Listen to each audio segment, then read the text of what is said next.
Hi everyone, I'm Miss P.Kanchana, Assistant Professor of English, Theivanai Ammal College for Women, Autonomous. Today I'm going to discuss about the poem Muses Des Beaux Arts, which was written by W.H.Auden.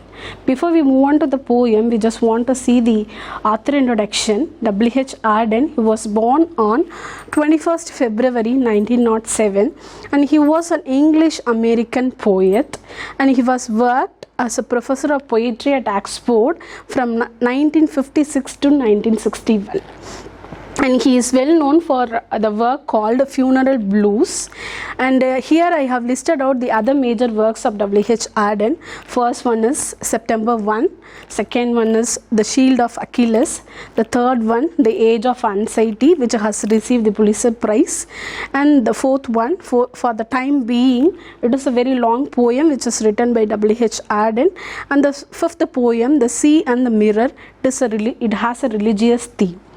The poem Muses Des Beaux Arts, which was composed in December 1938 and it was published under the title Palais des Beaux Arts. The poem has included in the volume called Another Time in the year 1940 and the poem has been written by Auden after he has visited the Museum Brueghel in Belgium. And in that museum, Auden has gazed many of the old masters' works, and he especially focusing on the painting called The Fall of Icarus by Pieter Brueghel. Pieter Brueghel is the most significant artist of Dutch and Flemish Renaissance painting. The painting Fall of Icarus by Pieter Brueghel has described the mythical figures called Minos. He was a king of Crete. Daedalus, he was the father of Icarus, and Icarus is a son of Daedalus. The king Minos has imprisoned both son and father, Daedalus and Icarus. So Daedalus has an idea and he wants to escape from the prison. So he has made a wax wing and he has fixed the wax wing to Icarus. By using that artificial wings, the Icarus started fleeing and he went near to the sun and he was killed. The poem Muses Des Beaux Arts has two stanzas. In the first stanza, the author used to describe about the skill of the old masters, and in the second stanza, he directly goes on to the painting of Brueghel, the landscape with the fall of Icarus. Let us now move on with the first stanzas.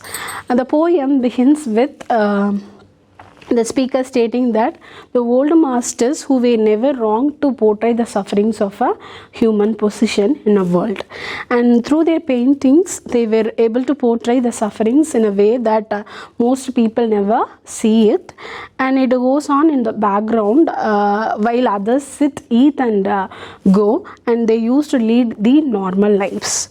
The poet continues on to say that sufferings can take any forms and even revolve around the same events such as birth of a child. Again, in the final lines of first stanza, the speaker mentions about the sufferings of a martyrs and how their sacrifices never been appreciated properly. Let us now move on to the second stanza. In the second stanza, he refers directly to the piece of art, landscape with the fall of Icarus. In this painting, we can observe the fall of Icarus into the sea in bottom of the right hand corner.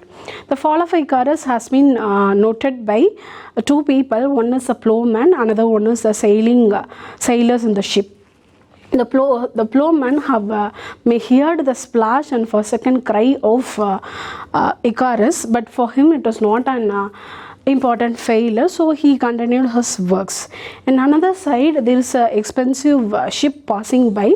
The sailors in the ship have noticed the fall of Icarus from the sky, and for them, they used to see it. It is an amazing, the boy falling from the out of the sky. So they also sailed without helping the boy. So in this painting, both the plowman and the sailors never made any effort to save the boy, and everyone is very calm and carrying on their lives as nothing has happened. Okay, the main theme of the poem is nature of a human suffering. Thank you. உலகத்தரமான கல்லூரி உங்கள் ஊரில். Deivanai Ammal college for women, autonomous, Villupuram. உங்கள் எதிர்காலம் உங்கள் கையில்.